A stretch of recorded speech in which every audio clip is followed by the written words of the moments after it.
96 to the south of us, which was a massive project that closed the whole expressway down and was finished ahead of time because the contract had incentives built in to reward the contractor if he made more money by finishing early. So I think that's probably a good policy to follow. And then some of the other candidates have mentioned issues regarding the permanency of the work, and that's something that definitely needs to be addressed. You said you were from New Jersey, originally?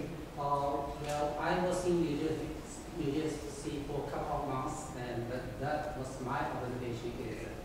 The morning they brought the road, the afternoon is finished. And it all The depends. same project in Michigan, in the neighborhood, possible will take a couple of days. New Jersey. Orange barrel here, they never convince. You can see, I live- especially traffic. I was born and raised here, traveled many, many years in Detroit, and I know the streets are horrible, especially the orange barrel season. So we always dread seeing orange barrels out there. But let me say this, as an engineer, the climate conditions in New Jersey is vastly different from Michigan. I work for the automotive industry, and that has to be taken into account. We get a lot of frost heaves in our roads. Our roads have to be built differently. That takes time. A lot of the other states can get away with laying a layer of asphalt, which is very fast. But when you start tearing up cement and laying out the underground, the foundation for good roads, it takes a lot of time. Thank you. Next question. Hi, my name is George Yao. I live in Detroit for 28 years. My question is for all the candidates running for Oakland County Commission. What do you think you can do better that current incumbent commissioner didn't do well? You can do better. We'll start from this side. This is my first time running for county commission. It's a very good question. The county commission, by and large, has done pretty good and got some very good cooperation across party lines this last session. To improve on the county commission, you have to look at newer areas, and there are some expressed concern about investment and how to improve the economy of Oakland County.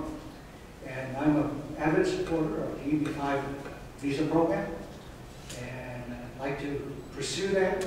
L. Brooks Patterson has sent out several delegate missions into China looking for these investors, and so has the city commission. The county administration is, for Oakland County has been a showpiece for the nation, and there's no complaints with the way the county is fiscally being run. There are some issues coming up. One that is going to be decided before the election, but it regards the water system. And there are pressing issues involved with or associated with the economic meltdown that's surrounding us. And the challenges will be to address these issues without bailing out the culprits and also without indulging in crony capitalism that would just threaten our economic stability. So these are the areas that I see as an advantage.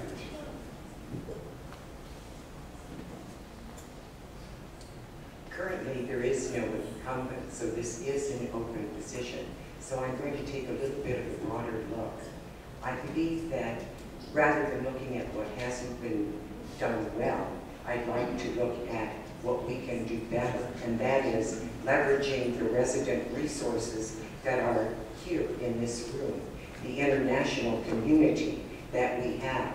We have the languages, we have the skills and high-tech know-how that are here in Troy and in Oakland County to bridge and open up the gateway to the world and world trade. We can do much more with Automation Alley, which almost went to a different county were it not for some very fast action on Mr. Brooks Patterson's part and the members of the commission.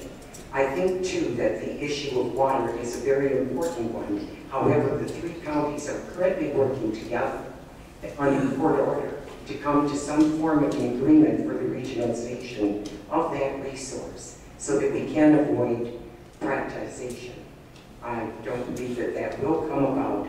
I believe that there will be collaboration and cooperation, and we can move forward from there to continue the quality and accessibility of our water systems. Thank you.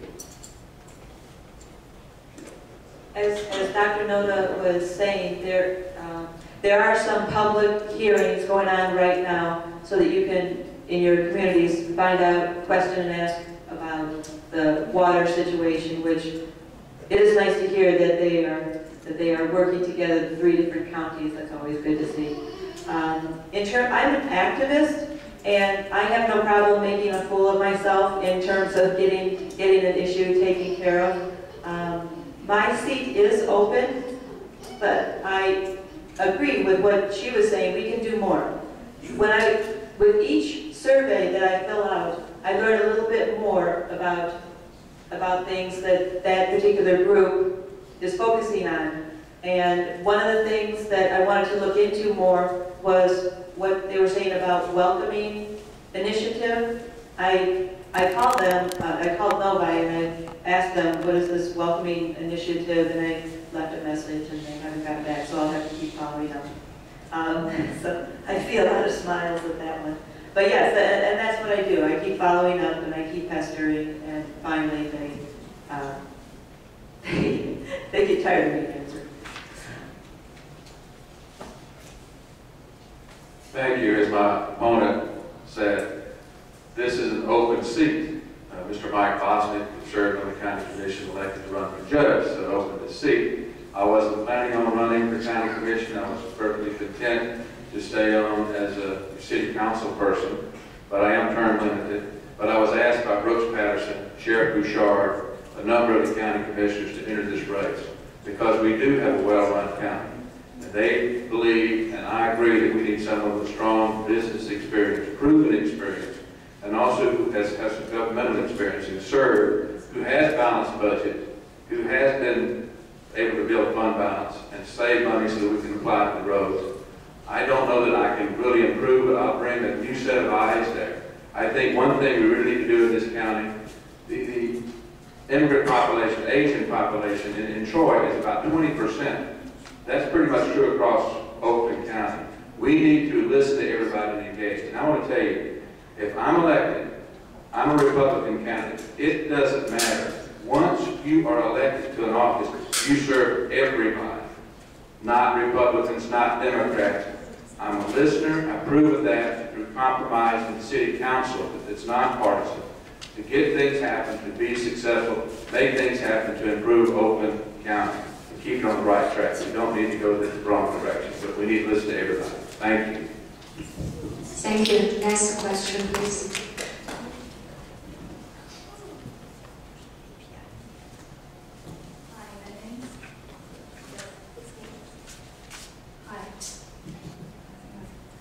This question, my name is Iris Wilson. My question for the school board, and because I live in Troy, and I just hadn't noticed during the summer vacation time, we still have the school bus running, and every time only got like 1, 2, the most 4 students on to the language school.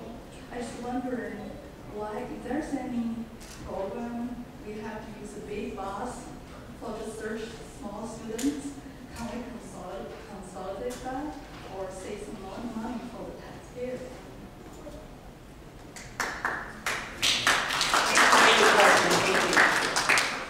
So I will answer that 2 ways. First of all, by telling you that there are a number of programs that do run for students over the summer.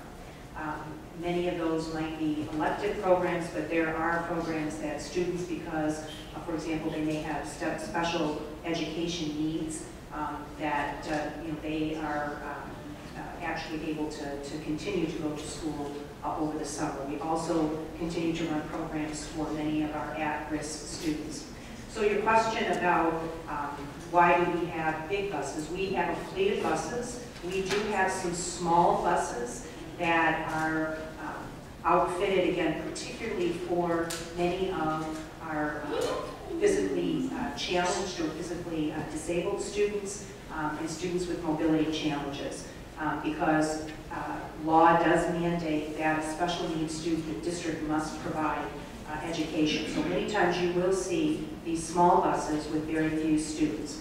The large buses, again, may have to be, and I can only tell you, I would actually have to look into the specifics of that, but what I can tell you is we only have a certain number of large buses. And again, if there are programs where transportation needs to be provided for children, it could result in a situation where you have a large bus with a small number of students, and it really does have to do with the makeup of our bus fleet.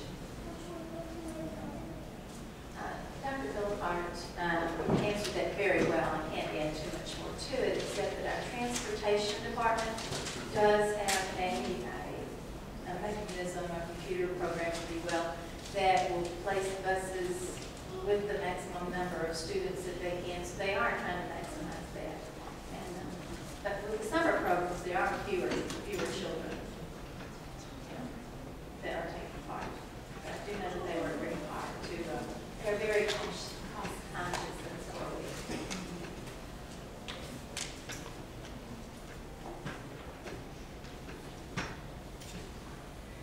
I would like to answer that too. I do know that we're extremely fortunate in Troy to have a very robust ESL program. And the ESL program is very important in Troy. We have a large number of students coming to the United States and landing in Troy.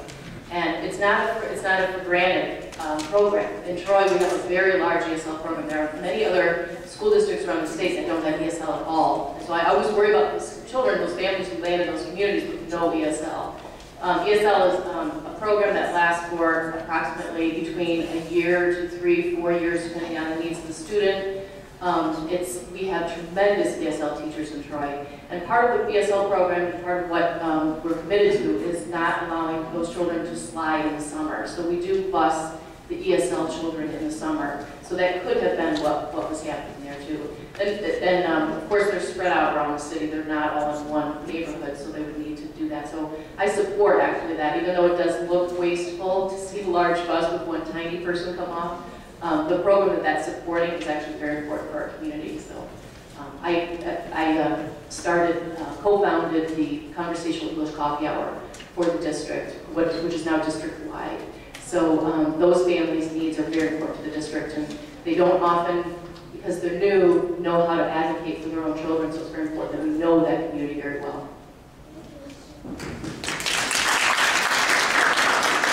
Thank you. Next question, please. Okay, I'd like to make a compliment to Troy Educational Board. You guys did a great job. Troy Public School. One is Dr. Reynolds, who is who are in Michigan. You okay? So really thank you. Good job. My question is, many months ago, I think several months ago, I talked to my son.